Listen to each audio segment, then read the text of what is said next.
नमस्कार दोस्तों, Punjab Kesari Navodaya times TV में आप सभी का स्वागत है। जैसा कि पूरी दुनिया की नजर थी, एक चुनाव के परिणाम आ चुके हैं और दूसरे के आने वाले हैं। मेरा कहना है कि अमेरिका के चुनाव के परिणाम आ गए हैं और बिहार के आने वाले हैं। नजर दोनों पर है, क्योंकि जो भी भारतवंशी दुनिया के किसी भी कोने में है, उसकी इन दोनों चुनावों में बराबर दिलचस्पी थी। ये गणित हम बाद में समझेंगे, लेकिन इस चुनाव में पहली बार, यानी अमेरिका के चुनाव में पहली बार एक भारतवंशी महिला, हालांकि उनको लेकर के कई बातें कही सुनी गई चुनावों के दौरान, लेकिन विशुद्ध रूप से यह कहना होगा कि एक भारतवंशी महिला उपराष्ट्रपति पद पर चुनी गई है। और दूसरा जो शेर शेर इसलिए कह रहे हैं कि वो सबसे कम उम्र में सीनेटर चुने गए, सबसे कम उम्र में संसद पहुंचे और सबसे ज्यादा उम्र में देश की कमान संभाल रहे हैं, और वह भी तब जब खुद उन्होंने मौत को चकमा दिया। और भारत के लिए उनकी क्या योजनाएं हैं, कैसे काम करेंगे, इन सभी मुद्दों पर बातचीत करने के लिए हमारे साथ मौजूद हैं वो शख्स जो उनके साथ पिछले 18 महीने से दिन रात उनके प्रचार में, उनकी कैंपेनिंग में लगे हुए थे। अजय जैन भुतोड़िया जी। अजय जी नमस्कार। नमस्ते अनिल जी, थैंक यू। सबसे पहले आपको बहुत बहुत बधाई। बहुत थैंक यू। मैंने देखा कि आपके कॉलोनी में, कैलिफोर्निया में, अजय जी कैलिफोर्निया से जुड़े हैं और अभी वहां खूब धूम धड़ाका ढोल बज रहे हैं। बस हाँ बिल्कुल, आज बड़ी पार्टी करी हमने ढोल और भांगड़ा नाच के साथ में। तो ये मैंने देखा अभी भी देखा मैंने, आपके घर के बाहर अभी पार्टी चल रही है। आप किसी तरह से वहां से निकल करके हमसे बातचीत कर रहे हैं, आपका बहुत बहुत धन्यवाद।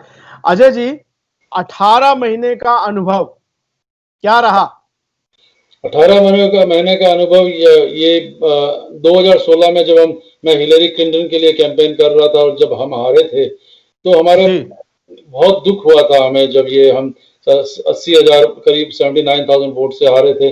तब से मन में था, और उसके बाद में जो 4 साल ये हमने बिताए हैं, वो हर दिन हर घंटा जो डोनाल्ड ट्रंप अमेरिका का नुकसान किया और अमेरिका को एक नफरत के पाथ पे ले गया और अमेरिका को डिवाइड किया, तब से हम सबके मन में यही था कि हमें पूरी मेहनत करनी है, जी जान लगा देना है कि इस बार हम अपने आने वाले नए कैंडिडेट को जिताएं। और पिछले साल जब मैंने ये तय किया था कि मैं जो बाइडेन के लिए पूरा अपना अभियान करूंगा, जो बाइडेन ही हमारे नेता है, जो बाइडेन ही हमारे होने वाले अगले राष्ट्रपति है, वही विश्वास से हम पूरे 18 महीने अभियान करते रहे। और आज नतीजा हमारा है कि आज ये ऐतिहासिक चुनाव था और इस चुनाव में आज एक बहुत बड़ी विशेष जीत हुई है और सारे आधे अमेरिकन खुश हैं इससे।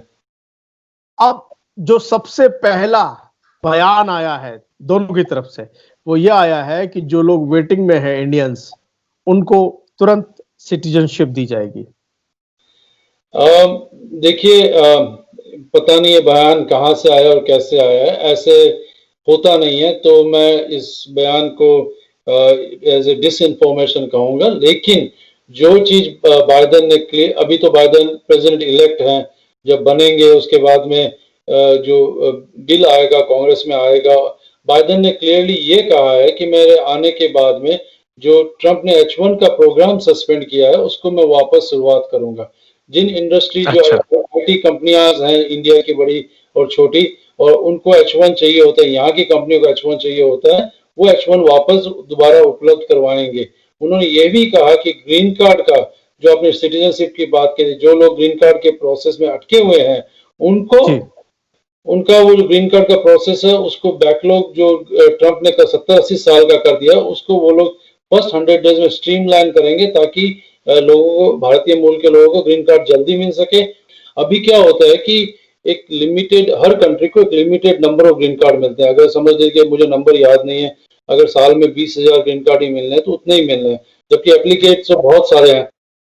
क्या कहा कि वो कंट्री स्पेसिफिक कोटा से भारतीय ये मूल के लोगों को जो एप्लीकेशन निकाल के जनरल कोटा में डाल देंगे। उसका एडवांटेज ये होगा कि भारतीय एप्लीकेशंस ज्यादा होती हैं, तो जनरल कोटा, अगर समझ लीजिए, मैं एग्जांपल ले रहा हूँ, 5 लाख ग्रीन कार्ड का है साल का, तो भारतीय लोगों को जल्दी ग्रीन कार्ड मिलेगा। तो ये उनका कहना है कि वो ऐसा करेंगे।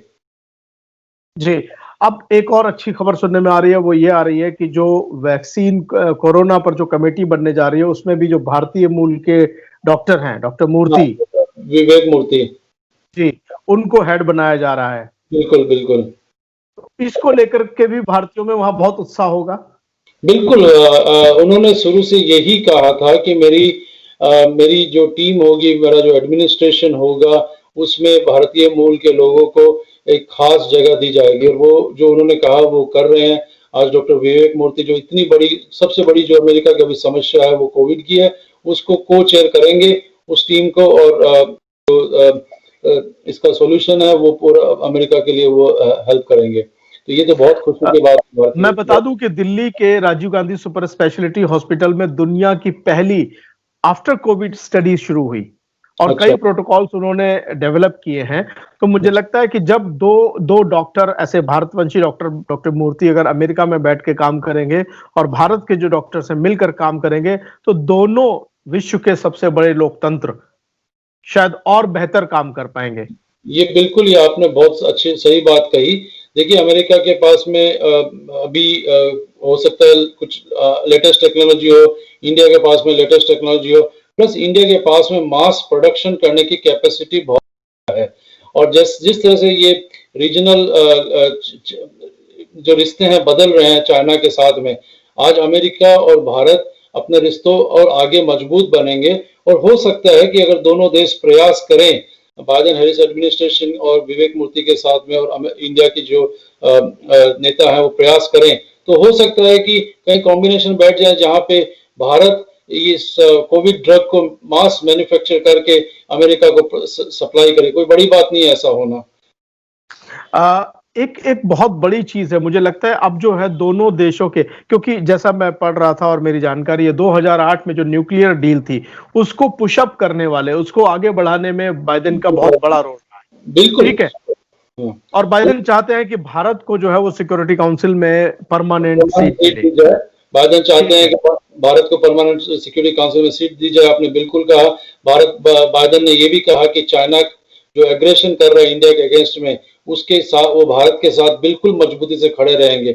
उन्होंने ये भी कहा कि क्रॉस बॉर्डर टेररिज्म जो होती है उसके अगेंस्ट में और वो भारत के साथ में खड़े हैं। उन्होंने ये भी कहा कि आप ये भी ध्यान रखें कि ओबामा जो है ईरान के साथ में अच्छे संबंध बनाने के लिए हमेशा प्रयास किया। उन्होंने एग्रीमेंट भी किया, और इससे भारत का भी तो फायदा था। ईरान के साथ जो कच्चा तेल जो लेते थे सस्ते दाम में, डोनाल्ड सारी ट्रेडिंग जो है वो खराब कर दी थी, और भारत को मोस्ट फेवर्ड नेशन जो था यूएस के साथ वो भी खराब कर दिया था। तो ये सब लेकिन एक चीज है, एक चीज जैसे नहीं, बिल्कुल ठीक है, ट्रंप ने कई सारे ऐसे बिजनेस थे जिनको लेकर के जो रेट बढ़ाया, टैक्सेस बढ़ाए, तो उससे भी समस्याएं आई, कई बार बहुत हालात तनावपूर्ण बन गए। लेकिन एक जो सबसे बड़ा डर है भारतीयों में, शायद वहां भी जब हम बात कर रहे थे कई सारे लोगों से, तो ये बात निकल करके आ रही थी कि जो बाइडेन का पाकिस्तान प्रेम है, क्या अभी भी वो दिखेगा, या वो लगता है आपको कि नहीं अब वैसे हालात नहीं है? क्योंकि अफगानिस्तान के से अगर आपको अमेरिकन फौजें बुलानी है वापस, या और बहुत सारे जो मसले हैं, कूटनीतिक मसले हैं, डिप्लोमेटिक इश्यूज है, उसमें भारत की आपको हेल्प चाहिए, अमेरिका को हेल्प चाहिए, तो आपको लगता है कि पाकिस्तान से अब वो वैसी ही दोस्ती निभा पाएंगे या रहेगी? देखिए, आज पूरे विश्व के जो जियो पॉलिटिकल सिचुएशन है वो बदल रही है, और उस तरह से रिश्ते भी बदल रहे हैं। तो ये जो बातें हैं, जब दोनों देश के नेता आपस में बैठेंगे और देखेंगे तो वो अपने आप उसको संभालेंगे। लेकिन जहां तक उन्होंने बड़ा स्टेटमेंट दिया था कुछ दिनों पहले कैंपेन में कि क्रॉस बॉर्डर टेररिज्म अगर कुछ होगी तो वो भारत के साथ खड़े हैं, उन्होंने इसको इंडिकेशन क्लियरली दिया था। तो यानी अगर अगर एक तरफ पाकिस्तान होगा और दूसरी तरफ हिंदुस्तान होगा, तो बाइडेन शायद हिंदुस्तान के साथ मजबूती से खड़े हुए दिखेंगे। आज ये हमें मानना पड़ेगा, हिंदुस्तान एक बहुत स्ट्रॉन्ग देश है, बड़ी इकोनॉमी ग्रो कर रही है, हिंदुस्तान एक पावरफुल देश है, और हिंदुस्तान दुनिया भर में कई चीजों में नेतृत्व कर रहा है। आज हिंदुस्तान और अमेरिका के रिश्ते बहुत मजबूत अपने आप बनेंगे, और बाइडेन और कमला हैरिस इसको और मजबूत बनाएंगे। ये रिश्ते इसलिए भी जरूरी है कि पूरी दुनिया की जो सिक्योरिटी है और उसमें दोनों देश की जो दोस्ती है और घनिष्ठता है, वो उसको सिक्योरिटी के लिए बड़ी जरूरी है। अमेरिका की सिक्योरिटी के लिए भी जरूरी है और हिंदुस्तान की सिक्योरिटी के लिए भी जरूरी है कि रिश्ता और मजबूत बने और बायोलेटरल रिलेशनशिप जो है हर क्षेत्र में, उद्योग के क्षेत्र में, फॉरेन रिलेशंस के क्षेत्र में और जियोपॉलिटिकल क्षेत्र में, सब में और मजबूती आएगी। मुझे लगता है कि इन रिलेशनशिप से भारत की इकोनॉमी और मजबूत होगी, क्योंकि आज मैं बता दूं आपको, भारत में लगभग हर बड़े उद्योगपति ने बाइडेन को मुबारकबाद दी है। और चूंकि अब हम ग्लोबल विलेज में रह रहे हैं, तो ये बातें सब वहां तक बहुत आसानी से हर सेकंड में पहुंच रही हैं। सबने बधाइयां दी हैं और सबको एक उम्मीद है, भारत के हर युवा को ये उम्मीद है कि बाइडेन और कमला, चाहे कोई बेशक बहुत नजदीकी रिश्ता ना हो, लेकिन इसके बावजूद एक जुड़ाव महसूस कर रहे हैं सभी। उनको यह उम्मीद है कि बाइडेन और कमला की ये जोड़ी जो है, उनकी समृद्धि में, देश की समृद्धि बढ़ाएगी और उनकी समृद्धि में भी एक बड़ा रोल प्ले करेगी। अजय बुतोड़िया जी, आप जुड़े, आपका बहुत बहुत धन्यवाद। और अब मुझे पता है वहां देर रात हो रही है और अब पार्टी इज गोइंग ऑन, है ना, so let's have party. And हम लोग ये दुआ करते हैं कि आप सभी की दीपावली बहुत अच्छे से मनाई जाए। इस बार यहाँ प्रदूषण, एक बात और मुझे लगता है जो हिंदुस्तानियों को बहुत खराब लगी थी, वो ये लगी थी ट्रंप की, कि दिल्ली के प्रदूषण पे उन्होंने वहां कमेंट किया था। कोई दोस्त अगर इतना, जो मोदी जी ने उनको इतना सम्मान दिया था, कोई भी दोस्त दूसरे दोस्त के बारे में ऐसे नेशनल लेवल पे बात नहीं कह सकते हैं। प्रदूषण अगर कहीं भी है, चाहे वो भारत में दिल्ली में है या प्रदूषण कहीं पे, वो एक अलग तरीके से एक डिप्लोमेटिक लेवल पे डिस्कशन हो सकता है कि भैया हमें पोल्यूशन कम करना है। हाँ, लेकिन अब पूरे देश को गंदा नहीं कह सकते, पूरे देश को गंदा नहीं कह सकते। वहां के भारतीयों को खराब लगी, हमें भी बहुत खराब लगा और उसका नतीजा अमेरिकन भारतीयों ने अपने वोट के थ्रू दिया। बिल्कुल, जो हिंदुस्तान को गंदा कहेगा या जो हिंदुस्तानियों को गंदा कहेगा, वो कतई हमारा दोस्त नहीं हो सकता। ये बात सभी हिंदुस्तानियों ने बता दी है, कम से कम अमेरिका में तो बता दी है। लेकिन हमारी हिंदुस्तान के हर इंसान से ये गुजारिश जरूर है कि अपने आप को साफ रखें, अपने घर को साफ रखें, गली को साफ रखें, अपने मोहल्ले को साफ रखें और अपने देश को साफ रखें। तभी हम सभी छाती चौड़ी करके कह सकते हैं कि हम भारतीय हैं। अजय बुतोड़िया जी, आप हमारे साथ जुड़े, आपका बहुत बहुत धन्यवाद। नमस्कार, जय हिंद। नमस्ते, थैंक यू।